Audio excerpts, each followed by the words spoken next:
कथा हुई रही है फलाना परिवार में पधारना है, पर यहाँ पूरे तराना में अब जिसकी इच्छा हो वो आए, और नहीं तो क्या अपने तो ये काम है वो न, कोई ये भी सोच ले कि वो तो उनके घर की कथा है, तो ऐसा नहीं है। देखो कोई कोई यह भी कहे कि ये पितृ भागवत थी तो इतना खर्च इन्होंने करा, ये घर में भी हो सकती थी।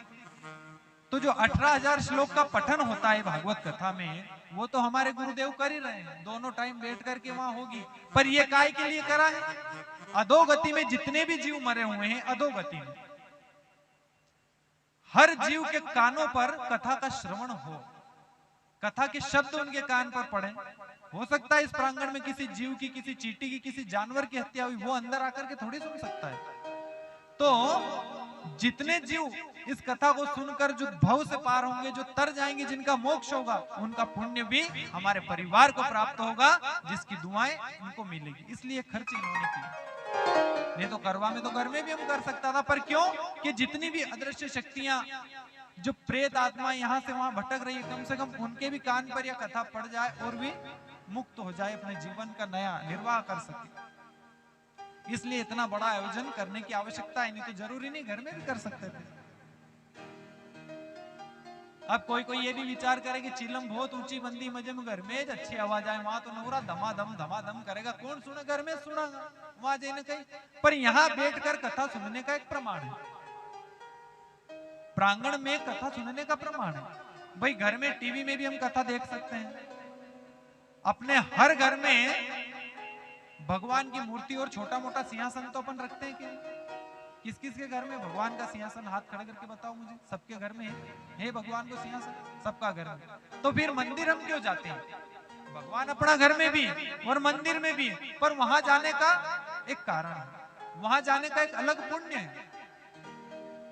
सत्संग प्रांगण में बैठकर कथा सुनने का एक अलग पुण्य है, क्योंकि कहा है ना संतों ने कि सत्संग सुनन को हम चले तज माया अभिमान, सत्संग सुनन को हम चले तज माया अभिमान, जितने पांव धरेंगे धरती पे उतने यज्ञ समान। हमारे भाग्य में यज्ञ का फल मिलता है। घर से जितना पांव गिन के अपन कथा प्रांगण तक आवा, एक एक यज्ञ को फल अपना जीवन में मिले, इतना प्रमाण होता है यहाँ। अब कोई सोच ले कि कहीं ऐसो भी होए कि जितने पांव धरे धरती पे त्यों त्यों यज्ञ समान, तो ये बात कहां सिद्ध हुई थी? कथा हमने सबने सुनी।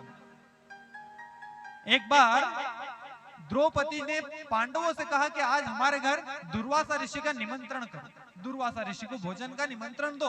पांडवों ने कहा कि तुझे पता है वो किसी के यहाँ भोजन नहीं करते और क्रोधी संत है, हम तो उनको निमंत्रण देने ना जाएं।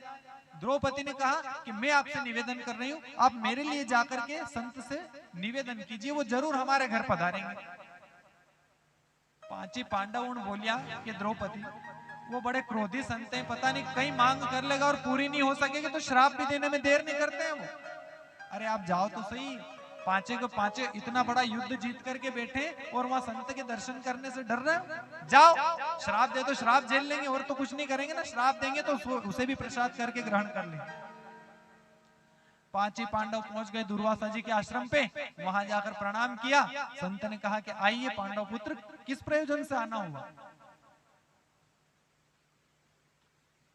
दुर्वासा ऋषि जी को प्रणाम करके पांचों भाइयों ने कहा कि हम आपको भोजन का निमंत्रण देने आए हैं स्वामी, गुरुवर आप हमारे घर पर भोजन करने पधारिए।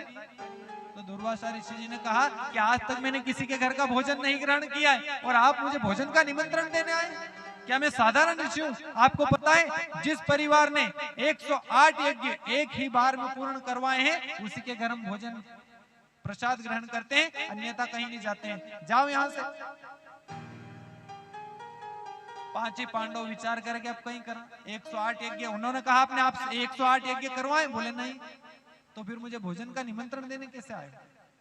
सैनिक दौड़ कर गया, मैया द्रौपदी वहां पांडवों से दुर्वासा ऋषि जी कह रहे हैं कि जिस परिवार ने 108 यज्ञ अभी तक करवाए हैं उसी के घर का हम भोजन ग्रहण करेंगे, अन्यथा नहीं।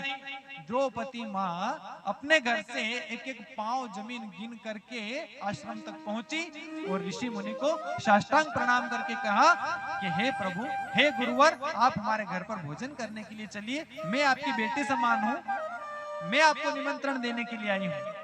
दुर्वासा ऋषि ने कहा कि अच्छा, स्त्री जाति हो, मीठे मीठे बोल करके ऐसा समझ रही हो कि संत को मैं मना करके हमारे घर भोजन करने ले चलूंगी? अरे तुझे पता है जिस परिवार में 108 यज्ञ संपन्न होते हैं वहीं जाकर मैं भोजन ग्रहण करता हूं, अन्यथा नहीं।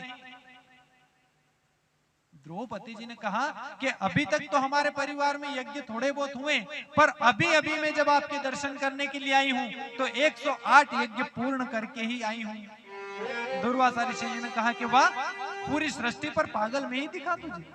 बोले नहीं नहीं संत जी, आप लोगों का ही कहना है कि संत दर्शन को या सत्संग सुनने को हम चले, तज माया अभिमान, तो मैं मेरा अहंकार हस्तिनापुर में रख के आई हूं। मैं दासी के रूप में आपके यहाँ आई हूँ और मेरे महल से आपके आश्रम तक 108 पाउंड चल कर आई हूँ। प्रभु, अगर ये कथन झूठ है तो आप हमारे घर का भोजन स्वीकार मत कीजिए। ऋषि ने कहा, दुर्वासा ऋषि ने, कि तू धन्य है बेटा, तू धन्य है। संत दर्शन को हम चले तज माया अभिमान, जितने पांव धरे धरती पे त्यों त्यों यज्ञ समान। तो 108 पाउंड गिन करके द्रौपदी गई थी, तब से कहावत चल रही है। नहीं तो कोई कोई सोचा करेगी ऐसा क्या होता है, पर शास्त्र में लिखी हुई बात पर कभी संदेह नहीं करना, जो भी लिखा है सत्य है। श्रीमद् भागवत ज्ञान गंगा यज्ञ। श्री का अर्थ काय से है? श्री यानी लक्ष्मी। बड़े सोच समझकर वेद व्यास जी ने इसका नामकरण किया इस ग्रंथ का। मद का अर्थ होता है नशे से, मद यानी नशा। भा का अर्थ होता है भारत से, भाग्य से, भगवान से, अनेकों नाम हैं। ग से गति, ज्ञान, व से वैराग्य, और त आखिरी शब्द है त्याग। भगवान के यहाँ अगर हमें जुड़कर रहना है तो थोड़ा बहुत समय तो हमें छोड़ना पड़ेगा, चाहे कितनी भी व्यस्तता हो। कोई भी शुभ कार्य करने से पहले थोड़ी बहुत विडंबनाओं को हमें सहना पड़ता है। जैसे मान लो आज ये कथा के प्रारंभ से पहले पता नहीं कहीं आग वाग लग गई थी, शायद ऐसी सूचना आई थी मेरे पास, है ना? अरे आग वाग लग गई। तो देखो, समुद्र मंथन की अपन ने कथा सुनी सबने, आपने नहीं भी सुनी हो तो जब समुद्र मंथन देवता और दानवों ने करा था तो काय के लिए करा था? अमृत के लिए। काय के लिए करियो? तो अमृत पान के लिए।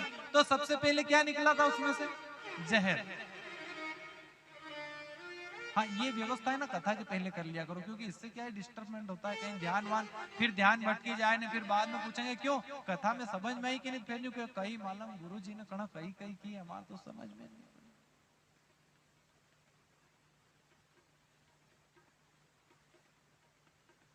तो कोई भी कार्य करने से पहले, शुभ कार्य करने से पहले कहीं ना कहीं थोड़ी बहुत अड़चने आ जाती हैं, क्योंकि समुद्र मंथन भी देवता और दानव ने करियो काय के लिए? बोले अमृत निकलेगा। जैसे ही समुद्र मंथन प्रारंभ करियो तो सबसे पहले क्या निकला था? क्या निकला था सबसे पहले? सबने कथा सुनी नहीं? जहर, विष। अगर देवता ने दानव उस जहर को देख करके डर जाते हैं तो बाकी 13 रत्न और कहां से निकलते? पर उन्होंने कहा कि जहर निकलो एक भी स्वीकार करो। तो जहर कहां पहुंचाया था उन्होंने? भोलेनाथ के पास। तो जिसने पिया अमृत वो तो सिर्फ बने थे देव, और जिसने पिया था जहर वो क्या बने? महादेव। तो हर परिवार में किसी न किसी रूप में भागीरथ रूपी जन्म उस परिवार में होता है, जो ऐसी पवित्र गंगाएं उस परिवार में पहुंचती है। जैसे रघुवंश में जो सगर राजा के 60,000 पुत्र जब मरे थे, उनके लिए भागीरथ जी ने गंगा का अवतरण धरती पर करवाया था। तो ऐसे ही हर परिवार में कोई न कोई भागीरथ रूप में आता है और ऐसी पवित्र ज्ञान गंगाओं का अनुष्ठान होता रहता है। कोई न कोई के तो भागीरथ बनना पड़ता है, किसी न किसी को तो त्याग करना पड़ता है। सब अगर एक ही धारणा के बनकर बैठे रहे तो कोई काम नहीं चलेगा। तो आगे ज्ञान चर्चाएं तो और होती रहेगी। आज कथा का कम से कम महत्व हमें सुनना ही पड़ेगा, क्योंकि आज का पहला दिन है, समय भी थोड़ा सा कम है। तो श्रीमद् भागवत इसका नाम। वैसे बहुत सारे संत कहते हैं कि 18 पुराण की रचना वेद व्यास जी ने करी, तो मेरा मत यह है कि 18 पुराण वेद व्यास जी ने नहीं रचे। कितने रचे? 17 पुराण। क्योंकि 17 पुराण के पहले, सबसे पहले जो पुराण आया वो है विष्णु पुराण। कौन सा? विष्णु पुराण सबसे बड़ा ग्रंथ है जिसमें 24,000 श्लोक हैं। और विष्णु पुराण की रचना वेद व्यास जी के पिताजी श्री पाराशर जी ने रचना की थी। क्यों नाना जी? बाकी कहते हैं कि 18 पुराण की रचना वेद व्यास जी ने नहीं, वेद व्यास जी ने 17 पुराण की रचना करी। पहला पुराण तो पाराशर जी ने वेद व्यास जी के जन्म के पहले रच दिया था। तो सबसे पहले हम वेद व्यास जी के जन्म की कथा सुनेंगे, जिनके कारण हम आज भागवत कथा श्रवण करते हैं, जिनने इतना बड़ा ग्रंथ लिखा है। वेद व्यास जी के जन्म, वैसे तो आप सब लोगों ने सुना ही, वेद व्यास जी के पिताजी का नाम तो पाराशर जी है और उनकी माता का नाम कई मालूम है गुरु जी। कथा तो घणी सुनी हमने, पर पहला दिन कई वो रोज रोटी खाई ना सुबह को टाइम रे 12 से 3 बजे तक, तो वो भी पहला दिन तो सूजन नहीं पड़े, कहीं कहीं करे गुरु जी कथा में तो कहीं याद नहीं। अरे मेरी माताओं, कम से कम इतना तो ध्यान रहे हमें कि हम कथा सुनने जाए, देखो हंसी मजाक भजन भाव ये तो सब कोई करते हैं, पर कम से कम हम सुन रहे हैं तो क्या है उसमें। हमारी इतनी उम्र हो गई। तो वेद व्यास जी की माँ कौन है? सत्यवती। सत्यवती, इनका नाम पहले सत्यवती नहीं था। यह कथा विस्तृत से आती है भागवत पुराण में। एक समय पाराशर जी चतुर्मास करने के लिए गंगा तट पर गए। वहीं गंगा तट पर दास केवट नाम का एक केवट था, जो नाव चलावा को काम करता था। यात्रियों के आई से वहीं पहुंचाना, वहीं से आई पहुंचाना। पर किस्मत से उनके यहाँ पे संतान नहीं थी। एक दिन उसने गंगा माँ से आराधना करी कि माँ, पूरा जीवन थारी सेवा करते करते निकल गयो, कोई मारा नसीब में संतान नहीं। तो गंगा माँ ने कहा कि तेरे नसीब में संतान है, एक मछली के गर्भ से तेरे घर पर एक कन्या रत्न की उत्पत्ति होगी, पर हाँ, उस कन्या के शरीर में से इतनी दुर्गंध आएगी कि कोई तेरी नाव में बैठना तो ठीक, तेरे पास भी आना पसंद नहीं करेंगे। बोल, हे मंजूर? दास केवट ने की ठीक है मंजूर। समय आते ही मछली के गर्भ से उस कन्या का जन्म हुआ, तो मछली की तरह उसमें से दुर्गंध निकलने लगी, इसलिए उसका नाम रखा गया मत्स्यगंधा। क्या? मत्स्यगंधा। देखो कथाएं आपने बहुत सारी सुनी होगी, पर कुछ अलग कथाएं आपको मिलेगी, क्योंकि भागवत पुराण भी एक प्रकार की नहीं है। कितनी प्रकार की है? कितनी प्रकार की भागवत पुराण? 52 प्रकार की। कितनी है? कोई कोई क्या करे नहीं कि हो ये तो बामन उनका काम है ना, नवरा है तो ये भी हिनवार परिवार का उनके कहीं